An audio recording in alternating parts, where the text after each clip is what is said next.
இப்போ ஒன்று தெரியுமா? புதிய திட்டத்த அறிவிச்சிருக்காங்க 4000 கோடியில. என்ன? ஆமா, எல்லாம் மிஷின் வச்சு இப்போ எடுத்துட்டு இருக்காங்க 4000 கோடி. 4000 கோடி அது தனியா 2 பக்கமும் வந்து காவா போடுறது, நடுவுல சாலை இருக்கும். இந்த நடுவுல இருக்கிற சாலையினுடைய கோலமாவெல்லாம் கரைஞ்சு இப்போ என்ன செஞ்சுச்சுன்னா, போய் அந்த கட்டின வாய்க்கால அடைச்சிருச்சு. இப்போ அதை என்ன செய்றாங்கன்னா, ஐய்யய்யோ! என்னடா இது அடைச்சு போச்சே கோலமாவெல்லாம். அத உறிஞ்சி எடுக்கிறதுக்கு இப்போ ஒரு குழாய போட்டு பதிஞ்சு, உள்ள இருந்து இப்போ கோலமாவ உறிஞ்சி எடுக்குறாங்க. உறிஞ்சி எடுத்து இன்னொரு குழாய்க்குள்ள விடுறாங்க. அங்க ஒரு மிஷின் வச்சு, அங்க ஒரு குழாயிலேருந்து இன்னொன்னுக்கு. ஒரு வீதிக்கு இப்ப 4 மிஷின் வேலை செஞ்சுக்கிட்டு இருக்கு 4000 கோடிக்கு. இதுக்கு பேசாம மிஷினே வாங்கியிருக்கலாம் இல்லையா? மழைநீர் வடிகால் 4000 கோடி. அது யார்ட்ட கேட்கணும்? என்ட்ட போய் கேட்குறீங்களா? அப்புறம் நான் மானத்தை கெடுப்பேன். அப்புறம் ஏதாவது ஒரு பிரச்சனை. நக்கிக்கிட்டு கிடக்குது நகரம். 4000 கோடி முடிஞ்சு போச்சு. அதில் இந்த ஊழல் துறை அமைச்சர் ஒருத்தர் இருக்கிறாரு, ரவுடித்துறை அமைச்சர் ஒருத்தர் இருக்கிறாரு. அந்த அமைச்சர் சொன்னார், 5900 கோடி. நான் சொல்லலப்பா, ஐயோ வழக்கு போடுவாங்க. இந்த ஆட்சியாளர்கள் நம்ப முடியல. ஆதாரத்தோடு தானே பேச வேண்டியதாக இருக்குது. என்ன பண்ணுறது?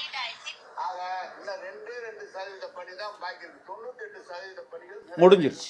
ஒரே நாளில் 20 சென்டிமீட்டர் மழை வந்தாலும் கூட அதை தாங்கும் அளவுக்கான சக்தி சென்னை மாநகர சாலைகளும் சென்னை மாநகரின் மழைநீர் வடிகால் அமைப்புகளும் பெற்றிருக்கிறது. புறநகரை பொறுத்தவரைக்கும் 100% முடிந்து விட்டது. 99%